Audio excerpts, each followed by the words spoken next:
Assalamualaikum warahmatullahi wabarakatuh.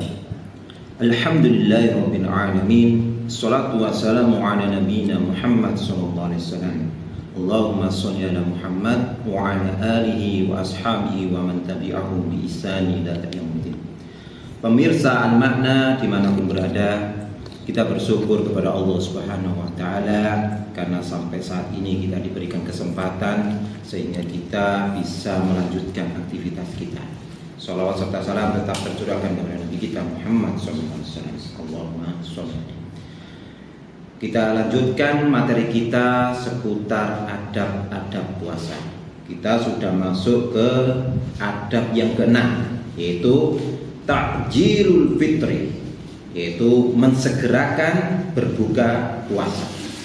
Telah terdapat di dalam Sahih Bukhari dan Sahih Muslim dari sahabat Sahal bin Sa'ad radhiyallahu anhu bahwasanya Rasulullah SAW bersabda, la yazalun nasu bi khairin ma ajjalu fitrah. Manusia, orang-orang senantiasa di dalam kebaikan manakala segera berbuka puasa. Di dalam hadis ini ada penjelasan yang dimaksud dengan perkataan orang-orang yang senantiasa berada di dalam kebaikan, yaitu tegaknya agama merupakan syarat untuk terus mendapatkan kebaikan.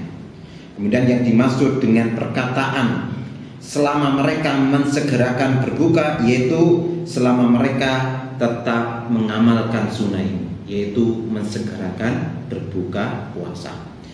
Faedah dari hadis ini yang pertama adalah anjuran untuk mensegerakan berbuka setelah matahari benar-benar sudah terbenam atau sudah masuk waktunya. Kemudian yang kedua adalah, dan di dalam hadis ini, di atas ini ada dorongan untuk berpegang teguh pada sunnah ini, yaitu mensegerakan berbuka.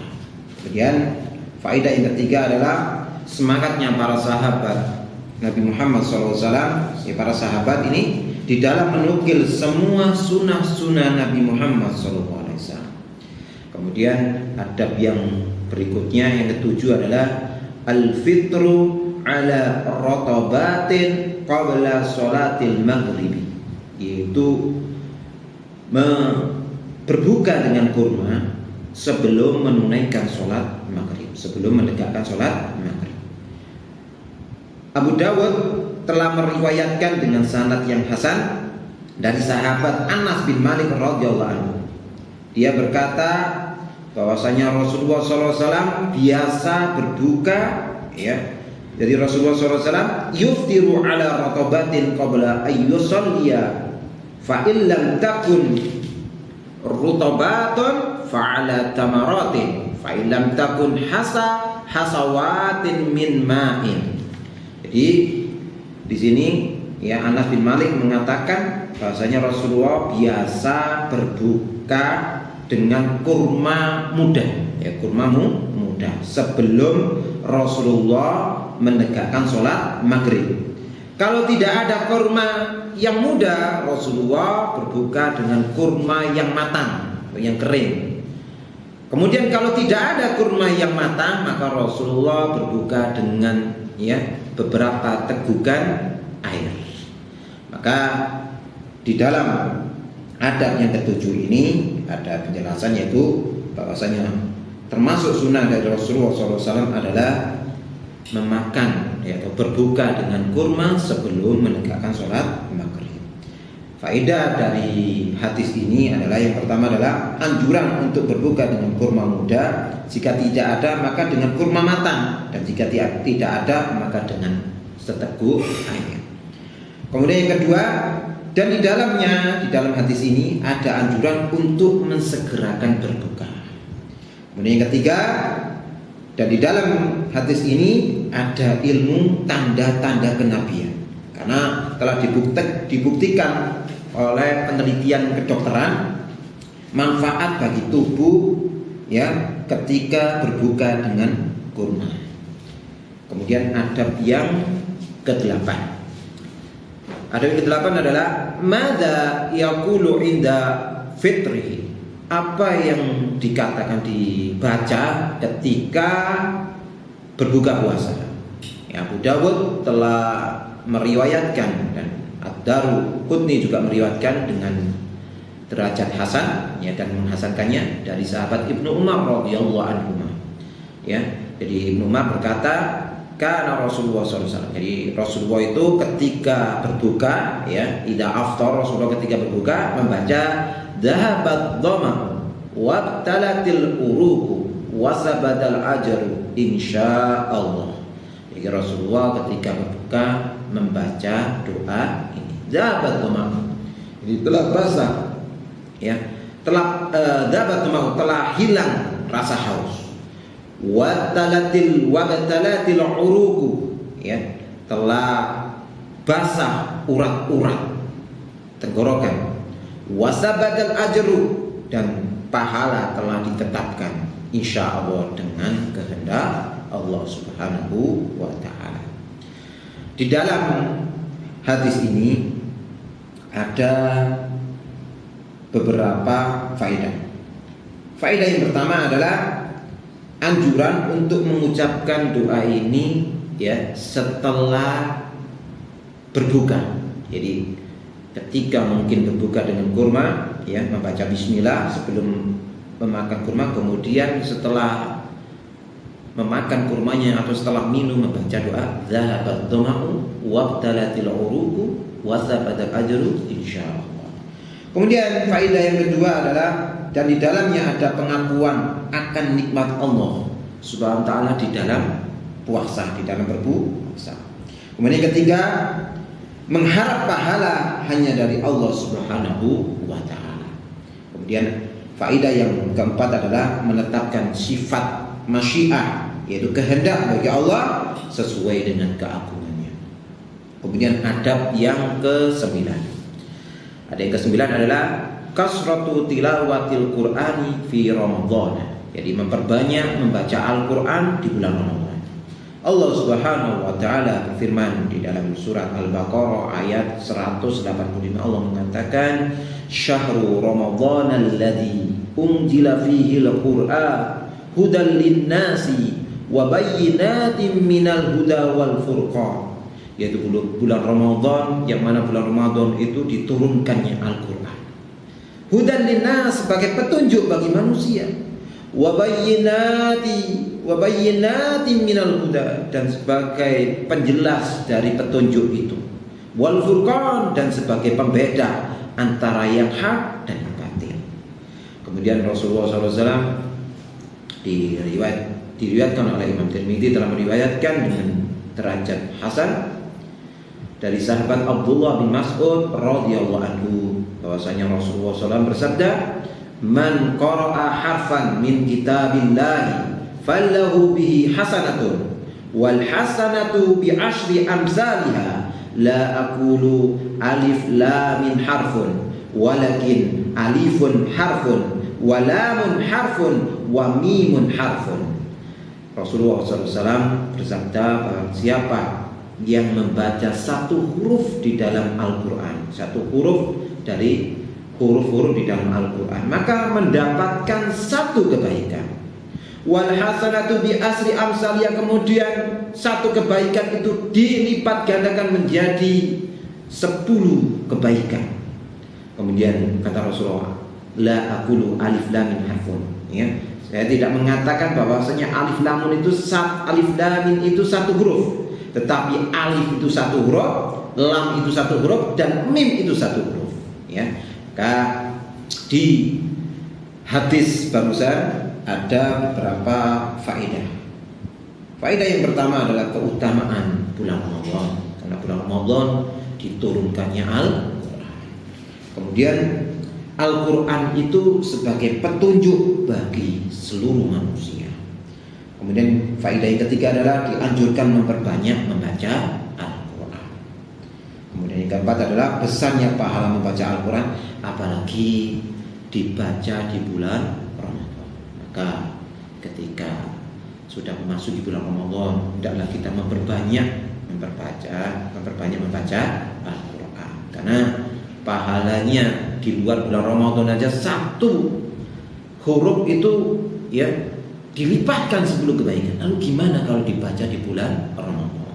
Tentu pahalanya lebih besar daripada di bulan lainnya. Kemudian adab yang berikutnya adalah ya ad-du'a'u asna isyam, berdoa ketika berpuasa. Imam Tirmidzi telah meriwayatkan dan menghasankannya dari sahabat Abu Hurairah radhiyallahu anhu. Dia berkata bahwasanya Rasulullah SAW bersabda, "Salasatun la turaddu da'watuhum as-sha'imu hatta yuftira wal imamu al-'adil wa da'watul madlum.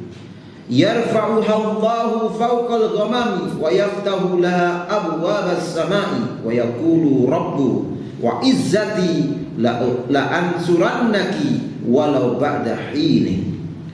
Rasulullah SAW bersabda bahwasanya ada 3 doa ya yang tidak akan ditolak, yaitu doanya orang berpuasa sampai dia berbuka, doanya pemimpin yang adil, dan doanya orang yang terzalim. Maka Allah akan mengangkat ya doa itu di atas awan dan membukakan pintu-pintu langit. Maka Allah mengatakan ya, wa izzati, demi kemuliaanku, la ansurannaki walau ba'da hinin, ya aku akan menolong ya walaupun beberapa waktu. Di dalam hadis ini ada beberapa faedah.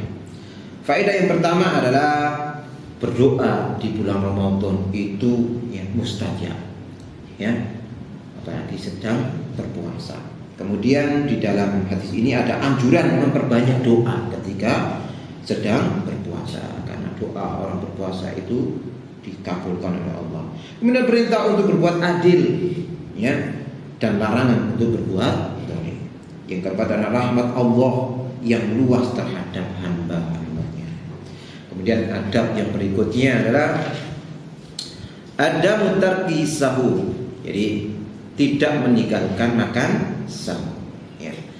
Terdapat di dalam Sahih Bukhari dan Sahih Muslim ya dari sahabat Anas bin Malik radhiyallahu anhu bahwasanya Nabi Muhammad SAW bersabda, tasaharu fa inna fi sahuri barakatun, ya maka makan sahurlah kalian karena di dalam makan sahur itu terdapat keberkahan.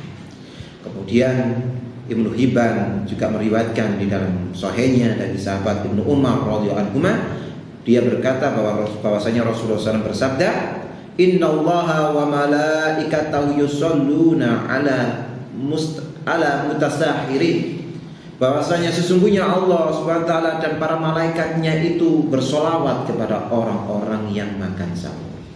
Dan juga di riwayat yang lain diriwayatkan oleh Muslim dari Ad-Darimi juga ya bahwasanya Rasulullah SAW mengatakan, faslu ma baina siyamina wa siyami ahli kitab aklatus sahar.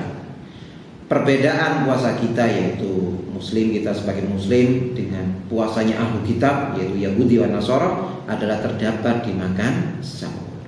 Maka di sini terdapat beberapa faedah. Faedah yang pertama adalah anjuran untuk makan sahur meskipun cuma sedikit. Dan faedah yang kedua adalah, dan di dalam hadis ini terdapat keutamaan orang-orang yang makan sahur, karena Allah dan para malaikatnya itu bersolawat kepada orang-orang yang makan sahur. Kemudian faedah yang ketiga adalah ada keberkahan di dalam makan sahur itu. Kemudian faedah yang keempat adalah perbedaan puasa kita, yaitu kita Muslim dengan puasanya orang ahlu kitab Yahudi dan Nasara adalah terdapat ya perbedaannya itu di dalam makan sahur, karena mereka tidak makan sahur. Kemudian ada berikutnya adalah yustahabu ay yaj'ala fi sahurihi tamran, jadi makan sahur dengan kurma.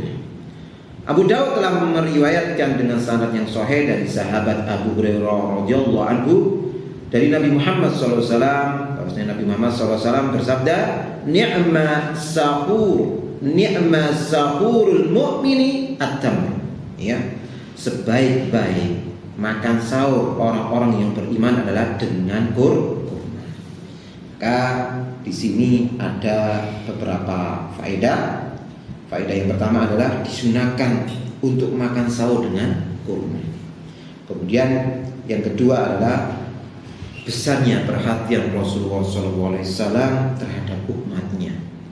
Kemudian yang ketiga adalah di sini, dalam hadis ini terdapat ilmu, ada tanda-tanda kenabian berkaitan dengan perintah Rasulullah untuk makan sahur dengan kurma. Karena menurut penelitian dokter, bahwasanya makan kurma itu terdapat manfaat bagi tubuh. Mungkin kita cukupkan di adab yang ke-12. Insya Allah kita lanjutkan ya adab berikutnya di pekan yang akan datang, di pertemuan yang akan datang ya. Untuk mengetahui adab-adab yang sebelumnya di pekan yang sebelumnya bisa dilihat di bawah ini ya, supaya bisa mengambil manfaat dari awal ya. Kita sudah menyelesaikan 12 adab. Jadi yang kemarin pertemuan pertama ada 5 adab, kemudian kita tambah 7, maka ada 12, dan masih ada 7 lagi insya Allah kita akan bahas di pertemuan yang berikutnya. Semoga yang sedikit ini bermanfaat. Wa alaikum salam warahmatullahi